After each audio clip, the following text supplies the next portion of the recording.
Welcome back to the Circle of Kings podcast, your home for scrapping and rapping and all things combat sports. Live from the 2-6 Vietnam and the Triple P studios, here's your host, BigFace. Welcome back to Circle of Kings. We want to give you a brief rundown. If you've been watching the BKFC and numbers say you have, you checked out BKFC 56 last Saturday night where you saw Mike Perry defeat Eddie Alvarez in the King of Violence as the premier fight of that. But there's a lot of storylines we want to go over really quickly and speak to you. And in the comment section, let us know what you think about some of these things because they're interesting topics all around. First of all, let's go ahead and touch on the main event. Mike Perry, Eddie Alvarez. It appeared Alvarez was handling him in the early couple rounds, but of course the damage he sustained with a broken orbital bone, the doctor stopped it before round 3. Once again, Mike Platinum Perry showing you why he's the king of violence. He's an all-action fighter that has no problem mixing it up with anybody in the combat sports game. We had a updated. Todd Duffy was going to fight Big Ben Rothwell. It was a very anticipated heavyweight matchup. Rothwell pulled out in the week during with a COVID diagnosis. Of course, there's been a lot of speculation and talk about that since the fights aired. Rothwell, again, coming on multiple podcasts to let everybody know that it's COVID, and Duffy talking a lot of smack. We'll see how that goes in the future.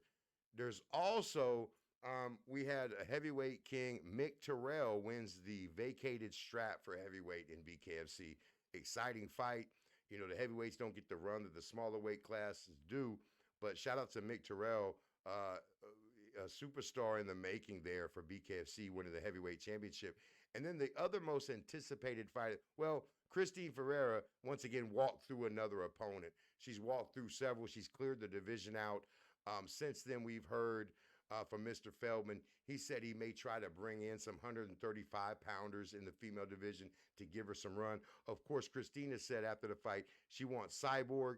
I think the whole fight community agree that we'd love to see Christine and Cyborg, the unstoppable object and the immovable force.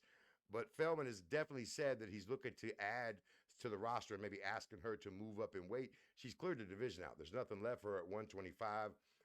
Shout out to you, your champ. She blitzed through her. But so we get down to Howard H.D. Davis, who you saw here on the Circle of Kings podcast. We had a great interview with him, a rising star in bare knuckle. He loses his championship try to Kai Stewart, and Kai Stewart proves a lot of doubters wrong there. A shorter fighter gives up in weight and reach, but man, his heart is everywhere. I mean, so a lot of talk was leading up to that fight with Kai Stewart questioning the validity of the opponents that H.D. Davis has faced. And with stepping up to Kai Stewart, he showed it was a great fight, went to the distance, we went to the cards, and obviously Kai had definitely done enough to win the fight. So, I mean, just some exciting news out of BKFC 56.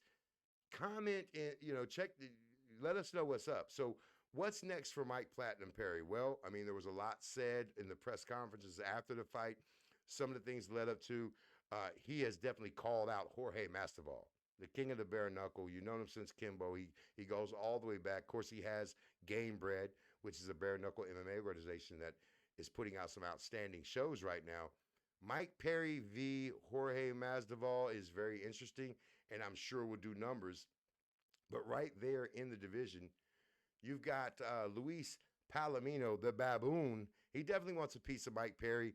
Mike has alluded that maybe Palomino doesn't have the following that he feels like is necessary at this time in his career. He's looking for super fights. We'll see how that all shakes down.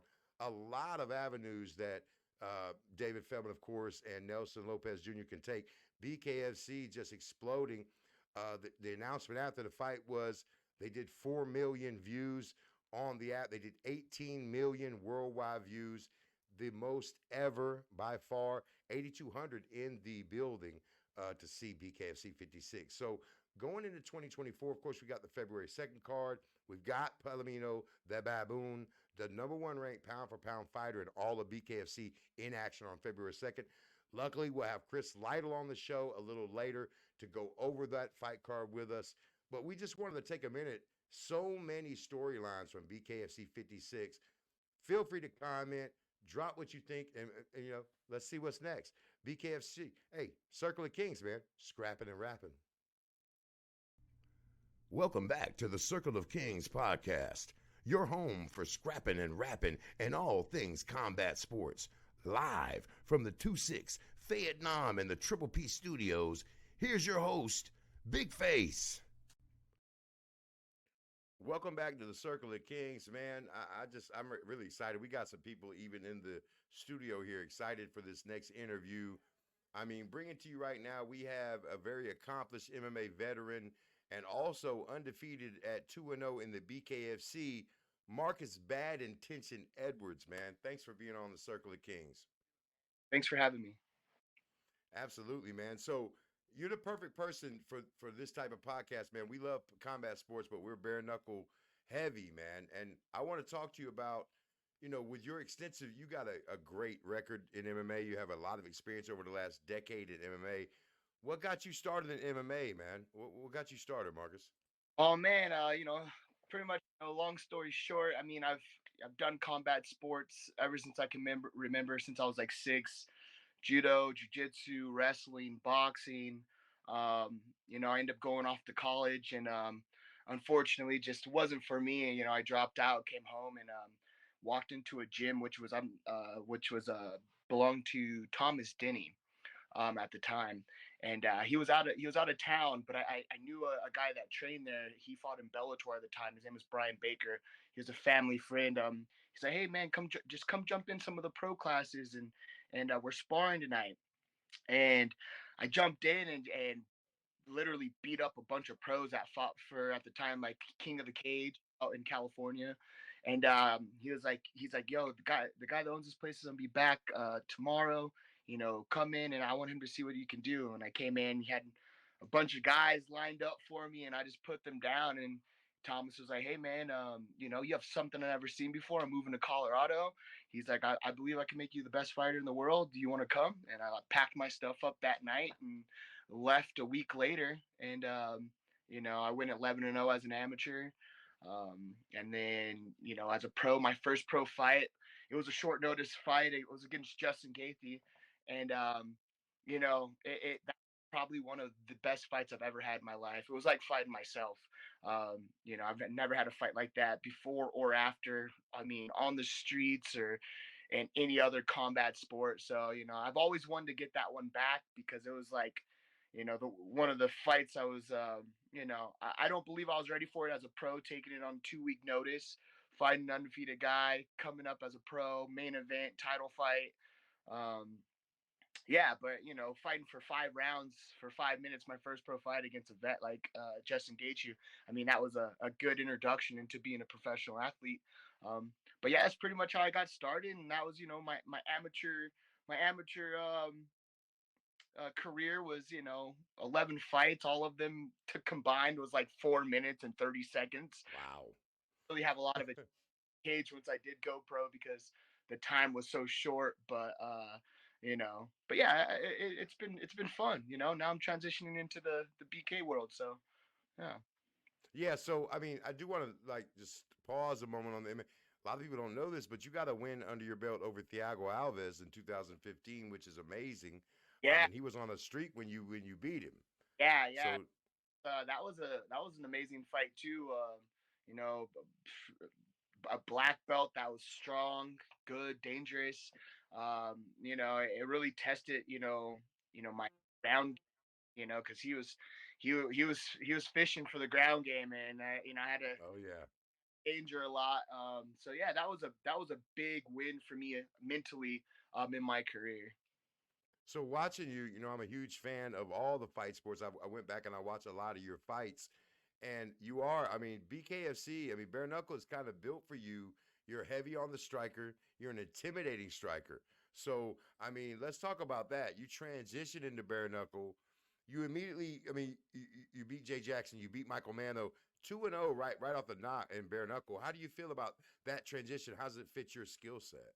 Oh man, I'm actually in love with it, man. I was talking to one of my teammates and I was trying to explain it. It's like, when you have that first love in your life and you just like it just burns inside of you, you're like, man, I just want to make that person happy. I want to figure that person out. I want to learn that person. Like, what can I do? You know what I mean? Like, and that's, I found that again in BK. I found that love, that passion, that drive, the fire.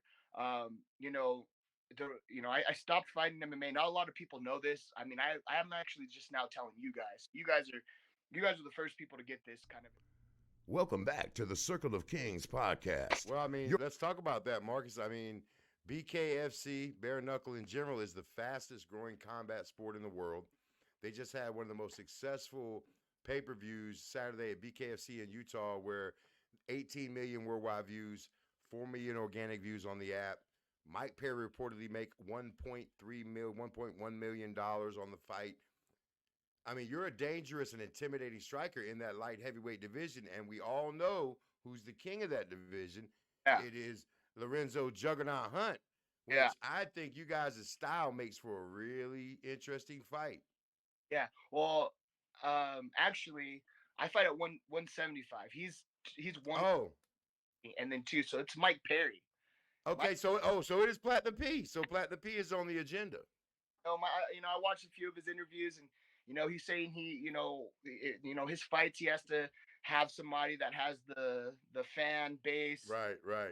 Yeah, and you have you have a robust social media following yourself. Yeah, which it makes a lot of sense, for him. He's coming from the UFC, coming in, going on a tear, just putting on show after show after show. I mean, if I was him, I'm not fighting nobody unless it's putting money in my pockets at this point. I've done the work. So man, like I'm trying to go on a tear, man. That's the fight. So I didn't mean to step on you, but I will say BKFC had you listed as a light heavy. So you're not fighting a light heavy in BKFC? Oh no.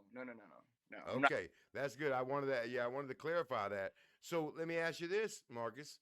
Huh? I mean, what's in the future for you? Do you have a fight on the horizon, or is there anybody in particular you feel like you match up well that you want to see in the squared circle? Oh yeah, man. Not so. Just like a little bit of rewind. I'm coming off of injury, so I broke my hand my last fight, fourth strike into the first round. Wow. And so afterwards, they put pins. I got pins in my hand.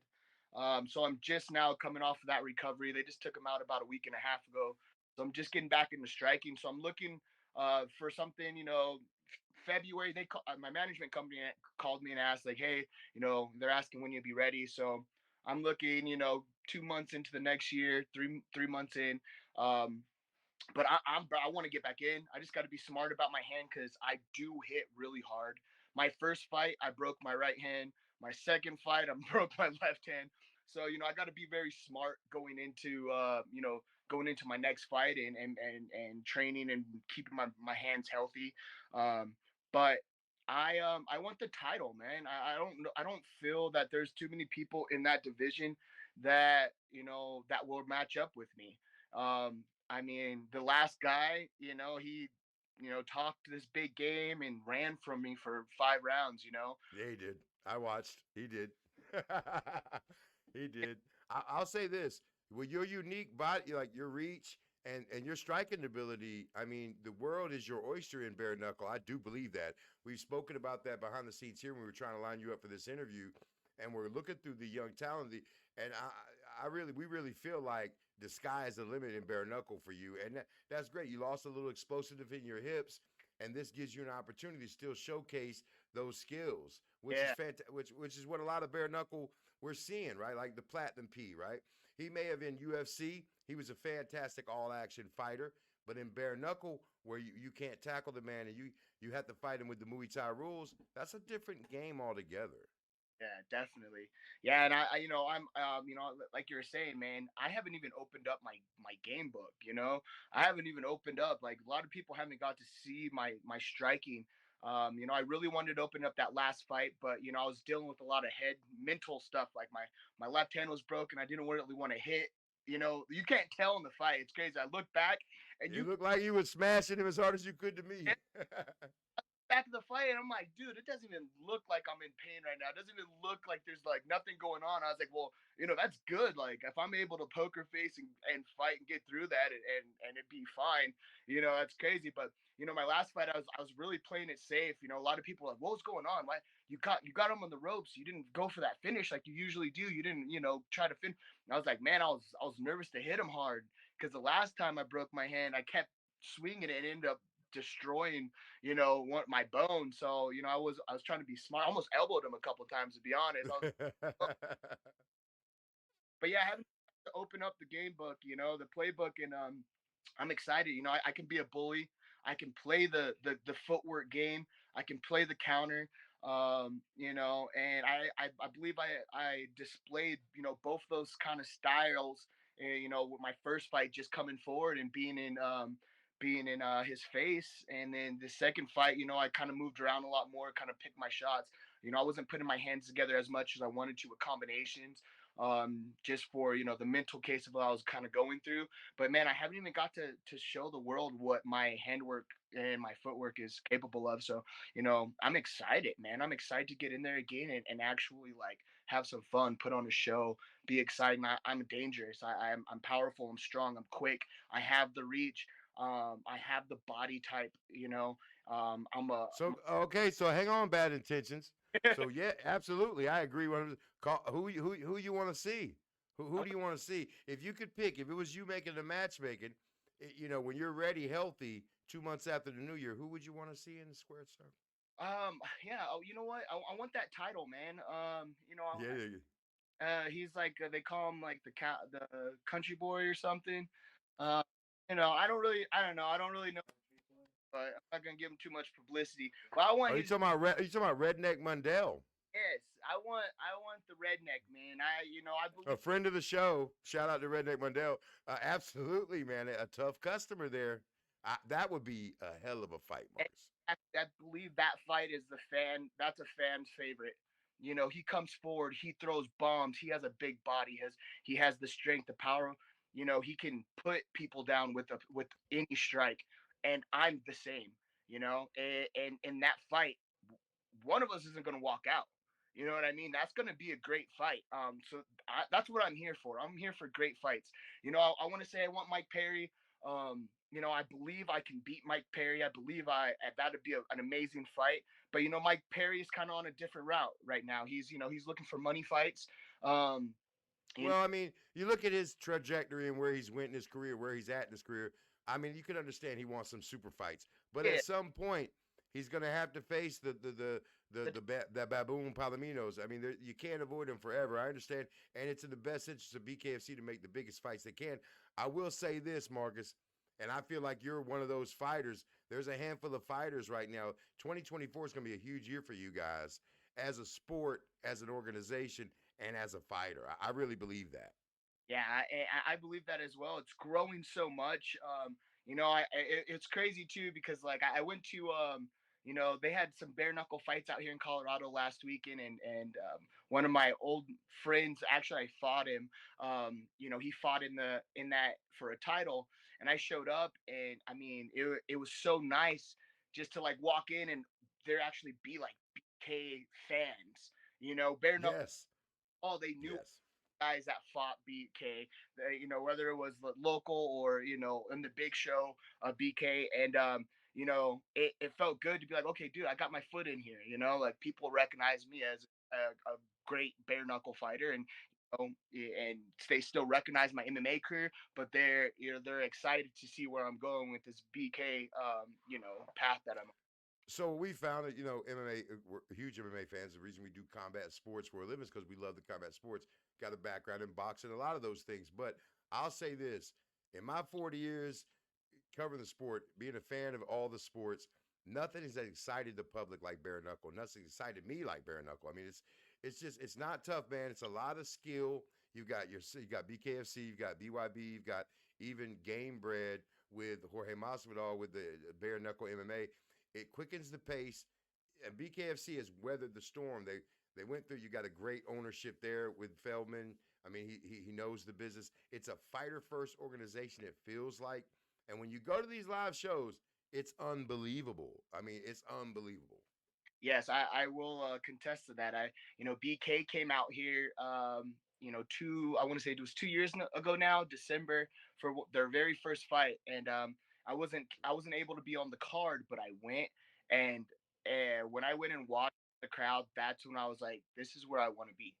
This is where, I mean, I should be in there. Like, this is my platform. Like, this is built for the person that I am, the athlete that I am, the mindset that I am. And after that, I talked to my coach and was like, yeah, that's the route. That's the route that I want to go on. And I feel that I'm going to have the most fun and be the most successful here.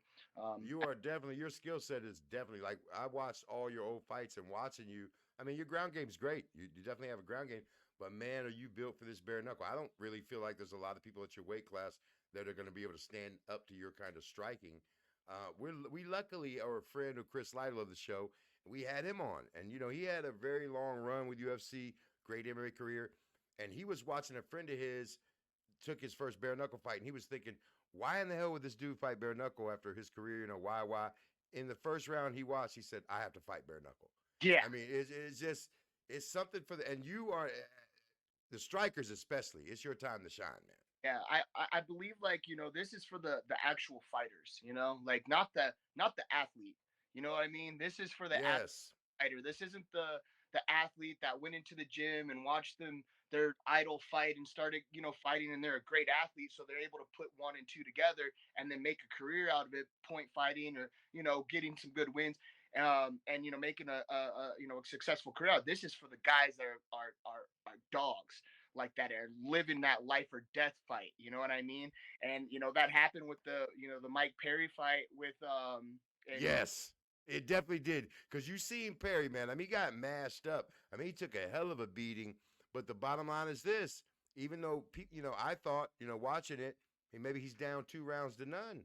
But then you get your orbital bone smashed in, and the doctor stops it. I mean, that's what I'm saying, and that's why that's the big game changer in BK is, anything can happen in any moment, just like any sport. But more or less for BK, if you're not that dog and you get into that third and fourth round and you're taking those strikes, there's no padding, there's no glove. You know what I mean? I know you've been there. I saw you at the last one out here, and yeah, yeah, I think you're wearing that yellow jacket. my man. Yeah, okay, yeah, I did see you down in Columbia. Yeah, that's dope. Yeah, I saw you on my walkout. I was like, hey, I noticed you. Yeah, so yeah, it's for the dogs, man, and not a lot of guys can take that damage, and not a lot of people see. And I have a chin, man. Not a lot of people have seen this. Hey, look, I saw you in person. I went back and did a deep dive, which I do my homework, man. I mean, there ain't no question you're a monster in this, man. I mean, you are set up perfectly for this game, man. This is your game right here. Yeah, I'm excited. I'm hoping BK, they sit down and realize what kind of animal they have in their on their roster, and start giving me the fights that are gonna bring in the crowd, man. Because I'm ready for some wars.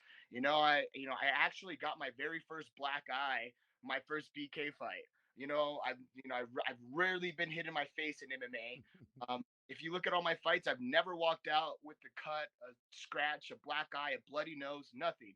My head's always on a swivel and I'm always moving. So, that is gonna show with the BK as well. You see these guys coming out, they're all beat up. I mean, I don't believe that's me. Even the winner. I mean, listen. I mean, you're gonna take some punishment when. Mark my words now. We can. You look pretty clean when I seen you after you whipped them first two dudes' ass. I'll tell you that. Hey, we're gonna. I want war fights, but I've been saying this for the longest time, but I've yet to get into like that war where I'm just like beat up. Like, I've never had a fight like that in my life. Whether it's been on the street competitions, I've never just been, get, beat up, like been hit, at the gym. I'm always letting guys hit me and they get so frustrated. They're like, what the fuck, dude? Like, why? I'm like, you guys don't get it. Like, like, I got a big neck. Like, you don't even see it. Right. That's what's up. I mean, hey, I got 18.5-inch neck and you can't knock me out without a cinder block. Right. Yeah. So, you know what I mean? I like to be hit, and I like to get hit. And, sometimes it just wakes you up and puts you in that zone. So yeah, I mean, I want those fights. I want it, and I hope BK sees it, and they start making some big moves with me, and give me those fights. That's gonna give it to the crowd. The crowd's gonna love that. I believe. Yeah, you definitely got a crowd pleasing style, no doubt about that. And Redneck, man, I believe him and I will put on an amazing fight. It's one of those fights that's like it can end quick or it can go the distance. But either way, no one's gonna want to blink. No one's want to get up and go get a beer. No one's gonna turn to their buddy and have a conversation. Everybody's gonna be paying attention because every hit's gonna be devastating. Every movement's gonna be a beautiful choreography in there. So it's the fight that I want. And I've been talking to the Redneck guy on Instagram every so often. Post stuff. His last fight, I let him know that was trash. Like it was a trash. Here we go. Here we go. That guy there, man, it was trash. They need to be giving him, the fights, and I believe I should be one of his next fights. Yeah. So I agree. We would love to see that fight. I mean, me and the man nobody ever sees behind the scenes, P, that runs all my stuff, man, my engineer extraordinaire. We watched that fight. I mean, Redneck made a statement with that fight. But I don't know, man. Your style definitely, I feel like would be a great matchup between you two, for real. Nobody could frown on that matchup. And shout out to Nelson Lopez Jr. Shout out my little brother Chasse, my man. Shout out to y'all. Hey, if y'all listen, of course you are, BKFC. You hear the man? He wants Redneck Mundell, or as he said, the country boy, whatever y'all want to call him. I'm from California, but I live a little bit more in the country of California, so I'm used to the country boys. You know what I mean? Okay.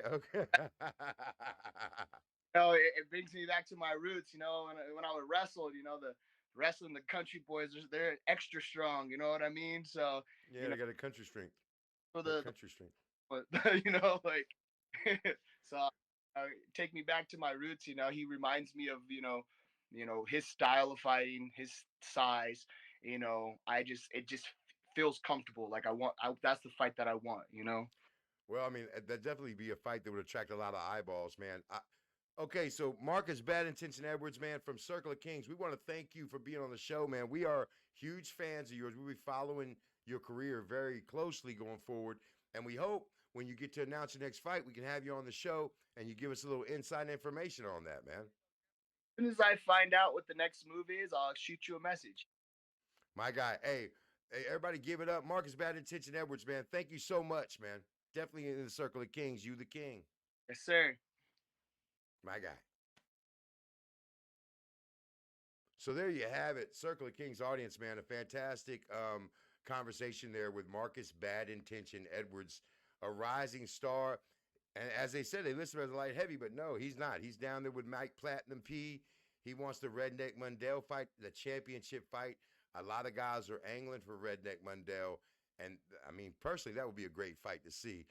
Stay tuned with us. We've got a lot more coming tonight on the Circle of Kings, man. Scrapping and rapping, baby. That's what we do. Edwards is not that stupid.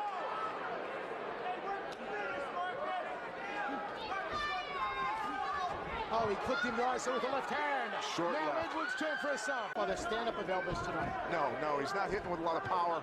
His kicks aren't hitting hard. Here, actually. Just pot shotting him right now. Oh, nice angle. Sprawls out nicely, does Marcus Edwards. Right hand, left hand to the jaw. Elvis in trouble here. Edwards tries to unload. Here comes the violence from Marcus Edwards.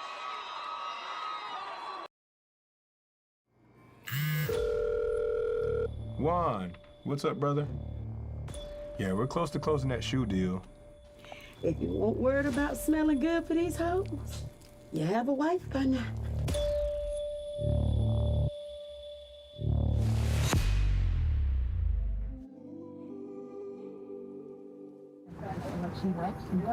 Oh, shit. Sarah Washington. Hey. How are you, Bambi Yammy? Let's catch up. It's been too long. Okay, big time. You do know that Daryl's the type of guy that you don't let slip away. That's Cat. What? It's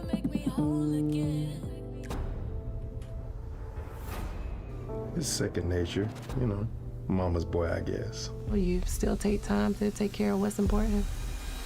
You trying to make this official or what? What?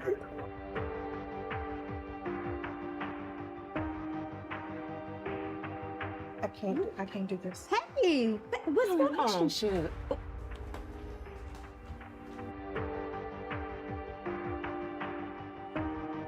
Really, Daryl?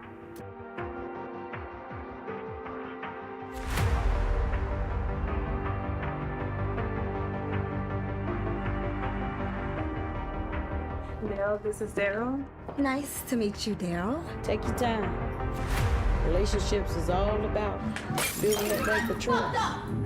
And when somebody gotta trust you to trust them, and they gotta trust you and you gotta trust them, and they trusting you that you're gonna trust them, trust me, you will be tested.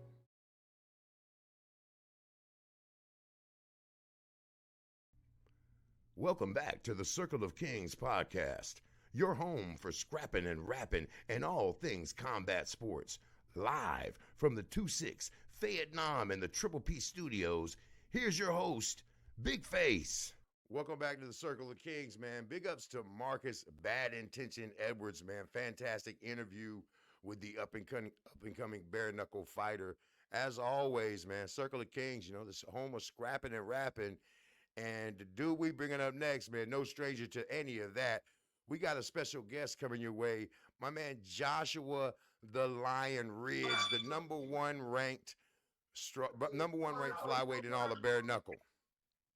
Lion. Hey, how's it going, man? How you doing? I'm with my man. boy. Look, Redneck Mundell. Check it out. Hey, you know. We got the whole gang. Tell Redneck, you know, P is back there behind the monitor just throwing his hands up. The Redneck fanatic back there. Dope. What's up? So, hey, man, what's up, man? What's up? Good to see you, brother. Good to see you. They got the P is going crazy. Redneck's on the show. So, Lion, man, we're really excited to have you here, man. Thanks a lot for doing the show, brother. Yeah, absolutely. Thanks for having me on. First of all, man, I want to ask you, what got you into bare knuckle? What got you into bare knuckle, brother? Really, there was like Dave actually was already fighting in bare knuckle, and then we were actually training at the same gym, MJ and Muay Thai at the time, and I actually went to go see Julian Lane fight Boswick live, and I was in his corner with our old coach, and I was like, it's not that bad. It's not that bad. I can do this. So I was like, as soon as that I saw it, then it just went from there. So it was quick and easy, man. I couldn't believe in the beginning bare knuckle was a thing, and then boom, now I'm at the top of my game in my weight class. The number one ranked flyweight in all of BKFC, which is big ups to you, man. And yeah, we talk to a lot of fighters, man, and we hear that a lot. Every fighter says the same thing. They're like, I don't know. I saw bare knuckle, and I'm like, yeah, I have to do this. I got to do this. So, I mean, we glad you're doing it, man. And so I want to talk, you know, I know you weren't as active last year as you wanted to be, and coming into 2024, I know you're looking to avenge the loss to Dotson in New Mexico in August. Let's talk about that a little bit, Lion. So, you know, of course, nobody likes a loss. Nobody likes a loss whenever we're fighting for the title. So, for the strap. So, you know, 2024, we're going to come in strong. Like, I've already talked to my management. Like, I want to stay busy as possible. We're looking March for me. And, you know, we're coming in with a whole new mindset, 2024, and we're going to make a run for that belt again. Like, I did an interview with BKFC yesterday, and I was telling them it's the same me, but a different mindset in 2024. Like, I was there fighting Dotson, but I didn't show up. You know what I'm saying? So it's going to be a different year for me, same me, but we're going to be different mindset. Well, yeah, I read that article. It's a fantastic article. Everybody go and check that out on the BKFC site. They got a great article up on JR the Lion Ridge. on how he looks to tackle 2024. Also, man, I mean, it's no, you're a gladiator, man. You're a warrior in there for sure. Your fights prove that. Losing to a dude like Dodson, you know, the Ultimate Fighter 14 winner, heavily experienced in combat sports, there's nothing to frown upon. But there's some actual interesting fights. I don't know if you're looking to get an immediate rematch with Dodson or like another top 5 guy, like maybe a Matt Rambo Russo, who I think is a very interesting fight for you. Yeah, Rambo Russo, he's definitely a very skilled guy. His name hasn't popped up on the people that they've talked about, but I could totally see as the years go on, no matter how long I'm in BKFC or when I decide to hang him up. Rambo Russo, whenever he first came in, I was like, that's probably a guy that I'm gonna face regardless, just because I recognize talent when talent comes in. You know what I mean? Well, like plus, some your two guys' styles to me, man, really would make a fantastic fight. Absolutely. Okay. Yeah. His style. He's a very skillful guy. Yeah, his style and my style would definitely be ingredients for an exciting fight. But so what's on your radar? Who would you like to see in the squared circle next? I mean, who would you like to see? So, I mean, I have nobody specific that I want to see for my next opponent. I've gotten a few names. Some of them have, sparked my interest. But we'll see if we can lock it in. Of course, I want the rematch with Dodson. One of the things I was thinking about after the loss is I was like, man, I should have asked for a rematch clause written in the agreement for him too. It would have been good for him. Say if it would have turned out differently and I ended up winning, like it would have been an automatic rematch for him to try to win it back. But it's just one of those things that in the moment I didn't think about it. But nobody specific that is on my radar. It'll probably be a top 5 guy regardless. Chasse Wilson, he and I have had our differences in and outside the ring. After our fight, like we called it cool. Like we did go back and forth a little bit on social media, but I saw him fight just recently in Orlando again, and like we squashed everything. And he's actually one of my good friends now. And he was like, we should run it back. I was like, you know what? If we can make it happen, let's run it back. That would definitely be an exciting fight. I think any of those top 5 matchups, the top 5 guys in flyweight are exciting fights, period. And you got a couple guys that aren't top 5 going to fight in 57. Albert Incline, he's fighting. I think Rambo's fighting Justin Street, right, at 57. So you'll see some talent there for sure. But any one of you top 5 guys would be exciting to see fight, man. But yeah, speaking on the Dodson rematch that you said, JR, that's the fight. I don't see another fight for him unless he's just going to take some type of tune-up fight. I mean, you're the number 1 ranked, and the fight was, you know how these fights go, and it's any given Sunday. So that's the fight he should do, really. Yeah, run it back with me. Yeah. Yeah, absolutely. Because there's really no other guy for him to fight in our division, unless they bring some other big name from another organization on the 25s. But if you think about it, the only big names in the 25s that even still exist or even in weight or even training, I can't even name any off the top of my head. Not that are more talented, not more talented than the guys you got already. That's a really stacked weight division. Yeah, it really is. And like I said, the top 5 guys, they're all in top 5 for a reason. They all have their own skill set. Like I think Tyler Randall is number 3, or Joshua Ritchie was in the top 5. They're taller 25ers, and their skill and what they have to offer for their anatomy is perfect for a 25 because they're long, they're tall, they're rangy. But if they get a guy that is a shorter 25er, that makes up for an exciting fight too, because it's 2 different styles. So even if they offer me like a Joshua Ritchie or a Tyler Randall or any of like the taller 25ers, it would be an exciting fight. But of course, like if I'm in the same boat. Like Dodson, I think he would be the only person for him to fight right now in the division would be me. I mean, I'm gonna talk to shout out to Extreme BKFC fan page. We're gonna talk to him. we're gonna put up a poll tomorrow. Who would they like to see? Dotson face you. We're gonna do a poll because I guarantee you that comes back. They want to see the Lion Ridge run it back. We're gonna see. Yeah. Yeah, I want it back, man. Believe me. And even on that interview yesterday, he's half Filipino too. I'm half Filipino. You know So how I was about to say that. would be. Yeah. You know how amazing that would be if BKFC can make it happen in the Philippines, and they can. They can. They're going all over the globe. This year, Philippines has got to be on the radar. I've got to talk to whoever I need to talk to get it there. Dotson's a draw. We're the Filipino fans. Yeah, boss man. Yeah, exactly. So yeah, man. I mean, you got the what? You had the Thriller in Manila. Am I wrong or am I right? I mean, yeah, the Philippines has a fantastic fight history. I wanted to go there with you as a Filipino fighter. Of course, you're fighting out of Tampa, Florida now, but a lot of rich history in martial arts for the Filipino fighters. So yeah, that would be a great fight there. And you're right, they've been in Belgrade, they've been in South Africa, they're all over the world. Yeah, we need to talk to Mr. Feldman. Yeah. I mean, they're in Colombia in 2024. They're gonna have their first event in Colombia. Wow. Yeah. you know, Redneck Mundell's Filipino too. Busting out my secrets. Yeah. Yes. Hey, don't start cussing us out in Tagalog, Redneck. Please don't do it. Say if they're going to Colombia, Redneck, they're gonna take you down there. What you gonna be down there hunting some kind of wigwams or what they hunt down there in Colombia? Every time we go out of state, anywhere, I'm like, hey, who can I call? Who do we know?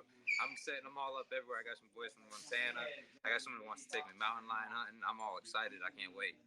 I told you when Paul's P's back here going crazy behind the board right now. He said when you hit North Carolina, you call us. We're gonna come out with the orange vest and everything. We ready to rock and roll. All next week. Taking the family down there for vacation. We're gonna be snowboarding and shit. They're all excited. I can't wait. Hell yeah, sounds like a good time. So you hanging out with the right kind of people right there, Lion, man. I mean, that's one of the best. Please tell you that he's a badass, just a badass. Yeah. No, yeah. Me and Dave we've been training together for a while now, even before BKFC. I was getting ready for a Muay Thai fight before I was getting ready for BKFC. So, like a lot of the top-notch fighters around this area are always training together. So, which is really good. I mean, that's why he's got such great hands. He's a boxing coach. He knows what he's doing. Yeah. Oh yeah, absolutely. I saw that online as well. That you're a boxing coach. Go ahead and plug that for me, Lion. Plug away. Let us know about that. I know you got an event coming up soon too with your boxing coaching. So tell us about that. What was it? I know you got a boxing coach. You run training events as well, correct? Yeah, exactly. I run a Mayweather boxing gym. Whenever I'm not fighting.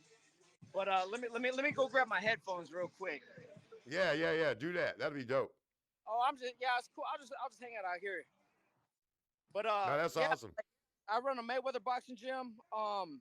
And then me and the other owner we're opening a brand new one in Celebration. So that's the outskirts of Orlando where Disney is. We've got a brand new location opening up February. So after I'm done fighting, I'll still be able to be, in the fitness, the fight game. And then I'm also managing fighters too. So that's another thing I got going on. That's awesome, man. It's awesome to be multifaceted. I wanted to ask you something, JR. With your Filipino background and your Muay Thai background, of course, a lot of the mixed Muay Thai rules. I feel like I'm surprised you haven't been on one of the Thailand shows because I think you'd be huge there too. Yeah, I would love that. Those special shows, the special fight with Bukau and Sanshai, that is special. That special Muay Thai bare knuckle fight. If they plan to do more of those, who knows? I might bring these kicks back. You know what I mean? And these elbows back. So that would be very exciting. Well, man, that's awesome, man. I really appreciate you taking some of your time out, man, away from your training, away from your busy lifestyle. I do want to give you the opportunity to plug anything you'd like to plug before we get off, Jared. Is there anything you'd like to plug? Any products that you pushing out there? Just follow my brand, onebyjrridge.com. I have my own gear. Everybody, cop a lion piece. Shout out to my coach, James Battle. We're at Battle Zone Boxing right now. Redneck Mundell comes here to train too. Ryan Reber,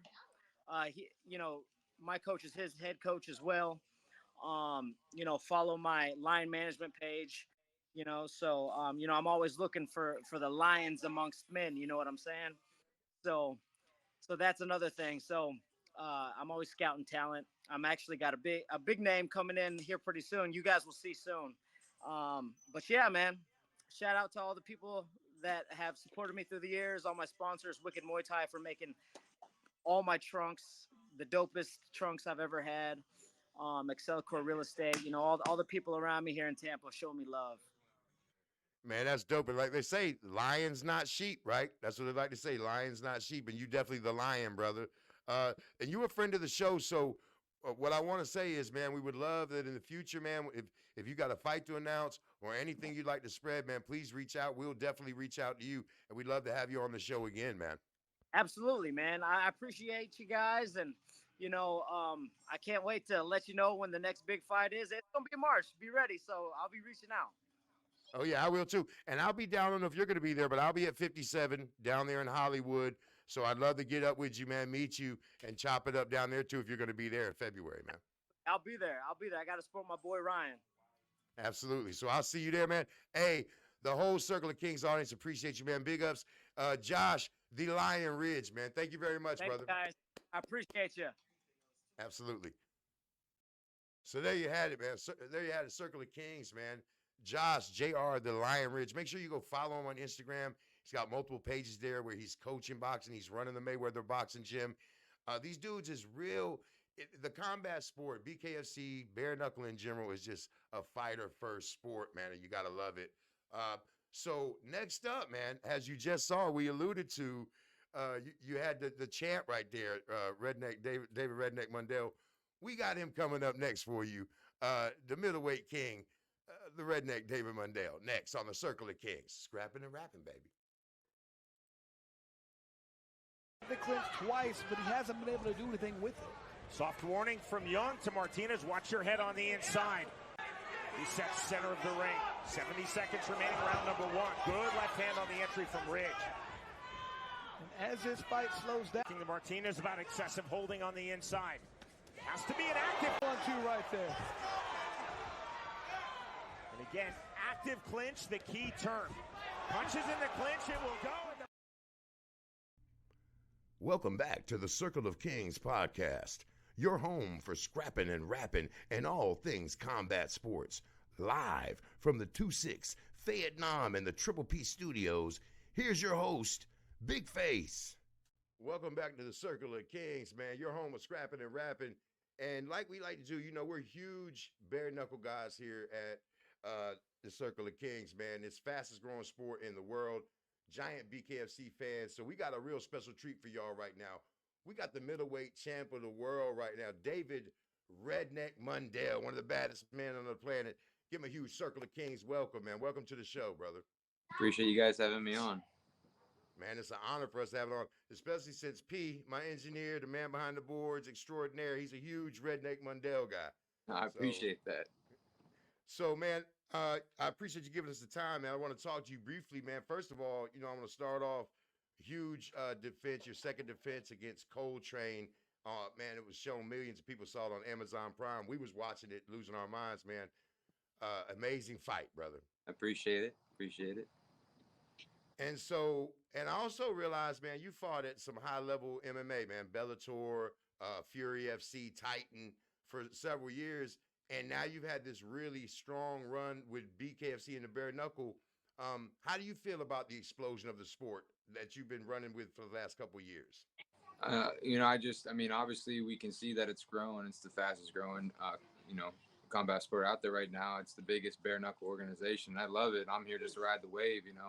It's kind of helped me create myself too in a way. I did good in MMA. I was definitely no slouch. I got a little lax there and just didn't take it as serious. And then when BKFC came around, it sparked a new interest and made it here. Well, man, I mean, 8-1 is an amazing record in bare knuckle because it's a different kind of sport there.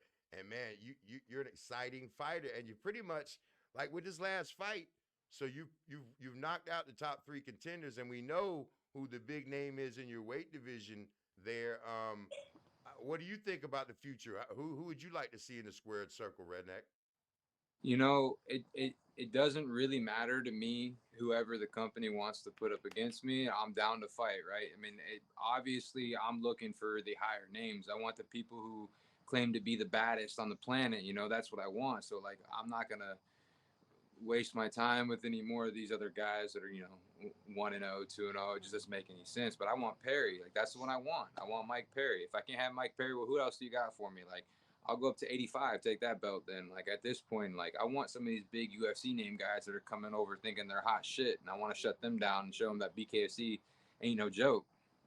So one thing about Redneck, if he says is every time we bring you up, we talk about you a lot in the behind the scenes. He's like, he's a badass. That's all he ever says. He's a badass. And it's true, man. And that's the kind of attitude you really have to have, that aggressive. And I see that. I see a lot of former MMA guys who maybe, you know what I'm saying, had good records in MMA, had good records, maybe weren't the top guys. Their striking was above average and their aggression was above average. And that's what you see do really well with bare knuckle. Yeah. That's one beautiful thing about me is I felt like I was a really dominant striker in MMA, but every time I would touch somebody, they'd try to take me down, which I was also really great on the ground. So it just really would, depend on where we would take the fight, but being forced to only stand and bang, it's different. It's exciting. It's fast paced, and it's wild, man. I love it. So you did bring up Platinum P. So Platinum P, I mean, that would be an amazing fight. I'm sure that Nebraska. Everybody would love to watch it until they've seen it happen. I guarantee you, like, that man is not walking through my punches. I promise you that. I don't give a damn how tough he is. I will slice him and dice him. The ref will stop it to save him because you're not going to sit there and he's too stiff. He's too slow. He's not going to find me. He's not going to be able to hit me. I could stay in the pocket with him. I could keep him on the outside. I could put him anywhere I want. I would just make him look silly out there. So, I mean, the record bears for itself. I mean, you've pretty much taken out the top three contenders. You beat Ricci in the interim fight. You beat Coltrane. I mean, you beat the top guys. I mean, I don't really know what the plan. They're going to give you another top five guy. You've washed the top two guys. It seems to me the logical thing is Platinum P. Yeah, I mean, they actually started pushing it a little bit. They started putting his name out there with me as well. So I'm getting excited. Like I'm waiting, I don't know what their plans are right now. I'm going to be getting on the phone with the man himself soon and figuring out what's next because I don't even know, but that's just the fight I want. I really want that fight. I just want to shut everybody up. Like everyone talks about, because we fought, as an amateur, once as a pro in MMA, and the pro fight in MMA, like he talked a lot and said a lot of shit that you shouldn't say. It's like kind of like crossing the line. He actually made me fight angry, and even though I was beating his ass, I tried to do some shit that I had no business trying to do, and karma bit me in the ass. But the second time we fought, like I was whooping his ass on feet at will. I dropped him. He got saved by the bell as he stumbled back to the corner, and then the next round came out. I was still whooping his ass, and then I took him down at will, and I was trying to break his knee. Like we were just going over some leg locks and stuff, and I'm like, I just wanted to fuck this kid up. Like I wanted to permanently damage him, and I got handed my ass for that, but that's okay. I learned my lesson, So that was what? That was 2015, 2016, though, right? Yeah, it was a while ago, a long time ago, and so that's something too. It's like everyone talks about, well, Mike's done this, that, and like he's already had the money. He's got lazy. He's got laxy. I had no choice but to continue to get better, to continue to grow. Like we are two completely different levels right now. I'm way past him. Like he would look like he was standing still in there. He just, again, he would look silly. I'd make him look silly. I mean, you definitely are the top dude in the way. I mean, that's a no-brainer as far as bare knuckle fans are concerned. But you know how these things go. It almost seems like he'll be forced to fight you sooner rather than later. It's definitely going to happen. I think if he would have lost the fight against Alvarez, maybe then they'd been done with him, and they would have gave him to me. just whenever they feel like, okay, we don't need Mike no more, they're gonna be like, all right, here's your treat, Dave. Take care of this for me, and I'm gonna clean them up. So I'm just biding my time, riding the wave, and just waiting patiently. But you heard it right here on Circle of Kings. You heard it right here. Redneck plays no games here on Circle. I will say this, Redneck, appreciate you. My kid appreciate you. I won $200 on the Coltrane fight, and Coltrane is from our neck of the woods, and I kind of had seen a few of his fights. But like you said, I watched all your fights, and you are a devastating striker, especially in bare knuckle. It's really, I can't see somebody just standing there and catching punches to the face. And it's a special type of striking too, because you see these boxers who obviously they can box, they come in, but they're used to having those big gloves on, which changes the range, changes their defense. Then you got these MMA guys that come in that have the correct range because the pad's there, but it's really not much. And you kind of learn like what you can and can't do. So I feel like the more dominant strikers coming from MMA are just doing better. So I think another guy I can think of is the other dude with the cowboy hat, Rockstar. I'm waiting for my boy Ryan to fight him. I'm excited for that fight. I don't know when it's going to happen, but it's going to happen.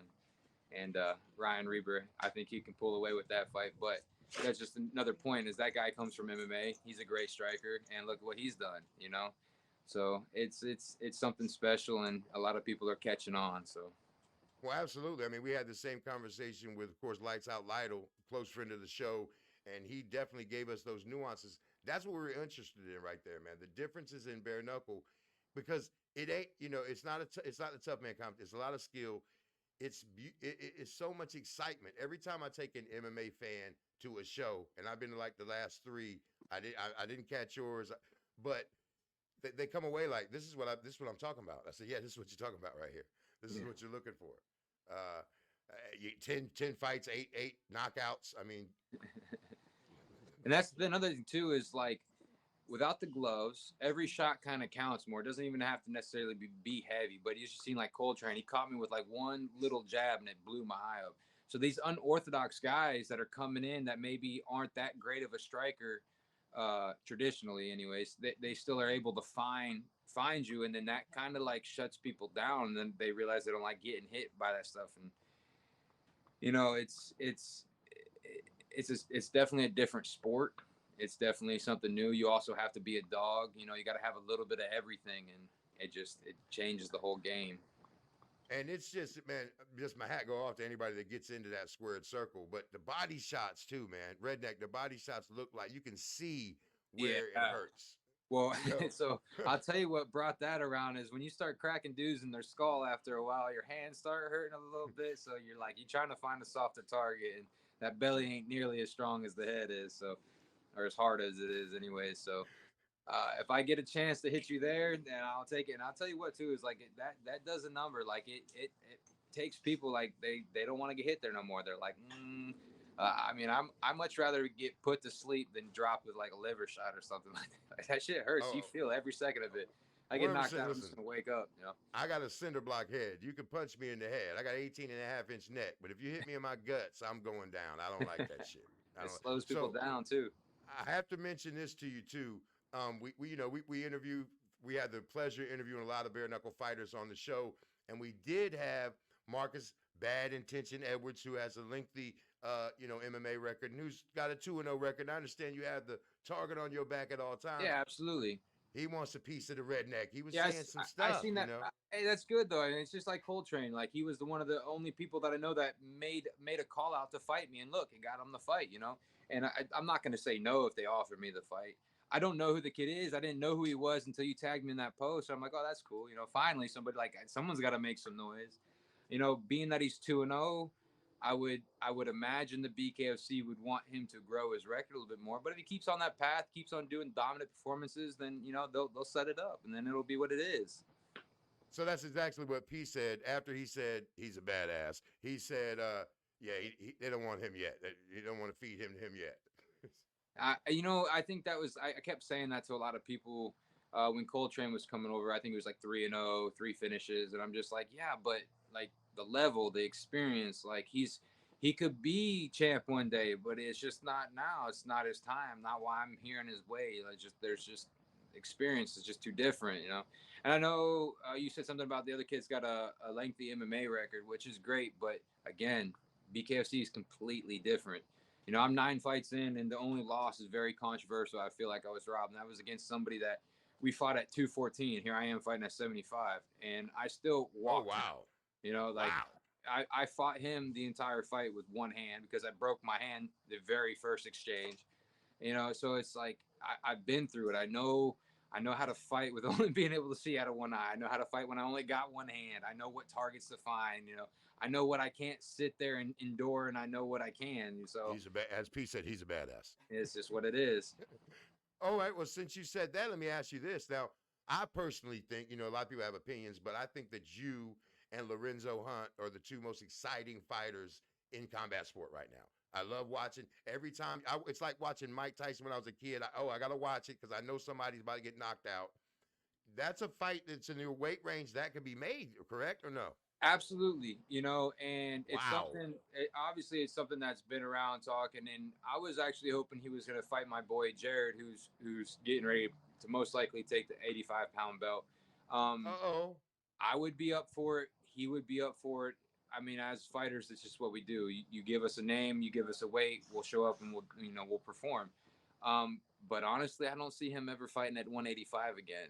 Like, if I wanted to fight Lorenzo, I guarantee you I'd have to be a minimum at 205, or I might have to go up to heavyweight. And I mean, I'm only 5'9", man. I'm just a short, little stocky kid. You know, I already got to fight guys that are 6'4", and that shit's super annoying. You know, I think I'm okay. I'm good to go. Whack, get hit with a jab. I'm like, God damn it, man. He's like, hit me across the ring. I'm like, all right, got to go forward.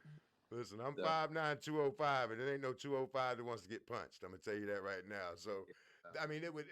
I just think the names alone, and plus you guys both have two of the best records. You and the Baboon, you guys have the best records, and to me are the top 3 guys in the promotion. I respect both those guys. I respect Lewis. I respect Lorenzo. I respect everything they do to fight, and I can't say that I sit there and strive to fight them or anything. But if it came down to it, I would fight either one of them. And I know Luis Palomino wants the Perry fight like I do. I do know he's never fought anybody at 175, and maybe we could do something where we fought each other and the winner gets Mike Perry. Like, that gets us the fight. Like, maybe that's something we could entertain. You know, you never know what happens. And again, like, so many people just bounce around the weight classes and do whatever they want. And I'm like, well, I mean, if that's what's going to go on, like, I was here to fight at 175, but I've done cleaned out the division. Don't see anybody who's deserving of a title shot yet, you know, so why not go take another belt somewhere else or fight some, you know, if they're going to keep feeding me bums, I said this before, I might as well get a famous one. You know, give me one of these famous YouTubers. Let me beat them up. Like, whatever, who cares? You know, well, I'll say that you brought up some real interesting points there, Redneck, though. I mean, you've gotten to that point, and the promotion has grown to the point. Now you guys are becoming like household names. You know, it's growing. The numbers from BKFC were crazy. 18 million worldwide views. You saw what Mike made at the fight. I mean, you see how it's growing. 2024 looks to be a huge year. Luis Palomino is fighting on February 2nd. I know you've been crazy active since you've been in the organization. That really makes a lot of sense, and it will be a huge fight, and a huge fight not involving Platinum P. And then, I mean, what can you do after that? You almost have to fight the winner of that. Yeah. It's like I said, like, you never know with this game. It's so wild, you know. Anything can happen, anything can go down, and it's just don't blink, you know. Moves fast. Well, so I'm gonna just say, man, I know my man back here is still tripping out. He's super happy. He said that for the first time, you know, we getting interviews, he's like, we got to get Redneck. We got to get Redneck. I said, well, you know, we're gonna find him. We're gonna get, and I appreciate you taking the time, man. Middleweight champ of the world, man. One of the baddest dudes on the planet. I mean, you hear him. He told you himself. It doesn't matter whoever, you know, whoever the heads at BKFC say, you know, they say he's gonna fight. He'll get ready. He'll get to the weight and he'll fight. He has cleared out the middleweight division. Shout out to Bad Intentions, man. You know, great fighter in his own right. But, you know, Redneck, 8-1, and just the way you've done it is amazing, brother. And from Circle of Kings, man, we appreciate you giving us the time, man. No problem, man. I appreciate you guys giving me some time to, you know, get my word out there. So I'm good with it. Oh, man, we about to chop this up and send it out to people like mail. So I do want to say this. you're a friend of the show now, Redneck. So when you sign that next fight, we'd love to have you on the show to announce that, talk about anything. Anytime you got something, if you want something to shout out right now, you got something to push, we'd be happy to hear about it. You know, I mean, obviously, you know, I want that Mike Perry fight. He's a bitch, and I just want to prove it.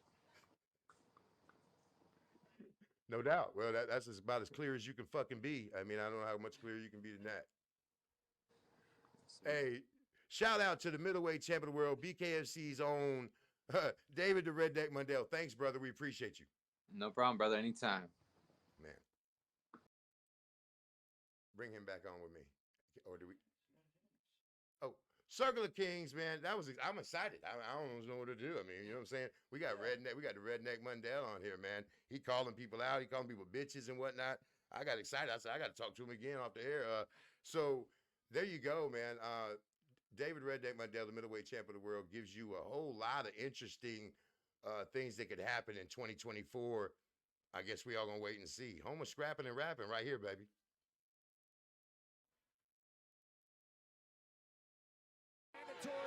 From Dan Mergliano right back to it. Off the jab goes Richmond. Closing distance. There's the right hand from Mundell. Mundell with the left hand, right hand from Richmond. Mundell 1-2. That's a big left hand on the 2 that lands from Mundell. Mundell cut under his right eye. Mundell off the canvas, dropping Richmond, now landing that huge left hand, and a huge right hand lands from Mundell. Shot from the half-time club. Final seconds, round number 1. There is knockdown number 2 of Mike Richmond in this first round. Richmond has got